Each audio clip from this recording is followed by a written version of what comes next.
வணக்கம். உங்கள் மணிமேகலை.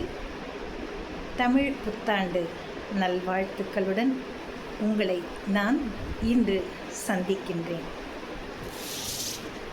இறக்கை கட்டி பறக்கிறது காலம். வந்தது விசுவாவசி வருடம். வளங்கள் பெருகிட வாழ்த்துக்கள் கூறிடுவோம். ஆண்டுகள் செல்கின்றன, கோள்கள் நகர்கின்றன. ராகு, கேது, குரு, சுக்கிரன், செவ்வாய், சனி என அந்தந்த கிரகங்களும் அவற்றின் பெயர்ச்சிகளை காலம் மாறாமல் நடத்துகின்றன. நாம் இன்னும் அவற்றின் பெயர்ச்சிக்கான பலன்களை அறிந்து கொள்ள மட்டுமே விழைகின்றோம். நாம் எப்படி பெயர்ந்தால் நம் வாழ்வு சிறக்கும் என சிந்திக்க வேண்டாமா? இயற்கை சீற்றங்கள் நம்மை எச்சரிக்கின்றன. இருந்தும் விட்டோமா இயற்கையை அழிப்பதை? சிந்தியுங்கள் மக்களே. தூய எண்ணங்களை பெருக்கிடுவோம், தீய எண்ணங்களை பொசுக்கிடுவோம். வருடந்தோறும் நாம் ஒரு சபதம் ஏற்போமே, அதை ஒழுங்காக நடத்தி முடிக்கிறோமா? சற்றே யோசியுங்கள். பொன், பொருள், ஆபரணம், அழகு என எண்ணி சேர்க்கும் நாம் நம் ஆரோக்கியம் என்னும் அதிசய பொக்கிஷத்தை போற்றி பாதுகாக்கிறோமோ? சற்று சிந்தியுங்கள். ஆரோக்கிய உணவுகளை உண்ணுங்கள்.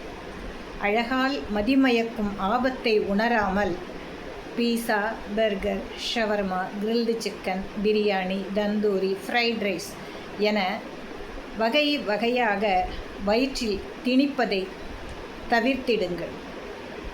பொட்டலங்களில் பொறி வைத்து நம் உயிரை பணயம் வைக்கும் குர்குரே, லேஸ் போன்றவற்றையும் குளிர் பானங்களையும் கண்டிப்பாக வாங்காதீர்கள். நம் ஆரோக்கியம் பிறகு நன்றாக மேம்படுவதை நாமே காணலாம். தனி மனித ஆரோக்கியமே நம் வீட்டின் ஆரோக்கியம். அதுவே நாட்டின் அடிப்படை சக்தியுமாகும். சரியான உணவு முறை, சரியான உடற்பயிற்சி, சரியான தூக்கம் இவையே நிறைவான வாழ்க்கையாகும்.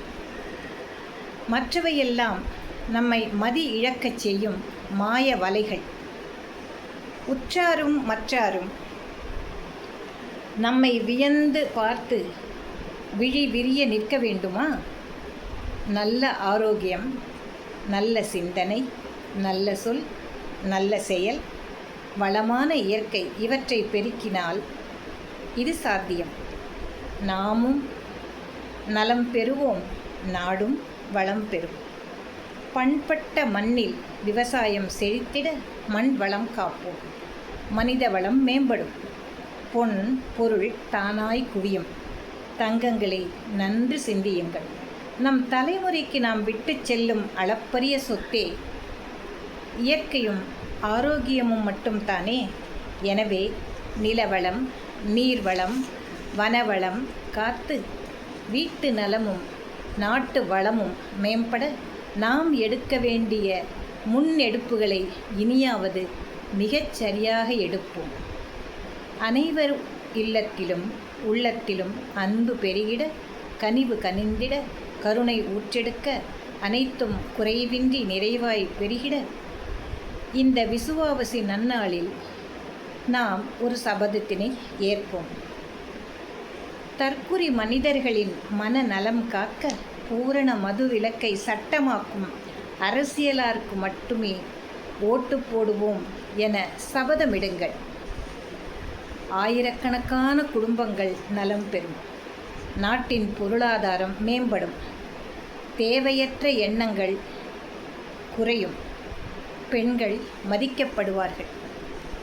இந்த ஆண்டின் சபதமாக இதனை நாம் மனதில் நிறுத்தி செயல்படுவோம், செயல்பட வேண்டும் என்ற எனது ஆவலையும் வேண்டுகோளையும் உங்கள் முன் வைக்கிறேன்.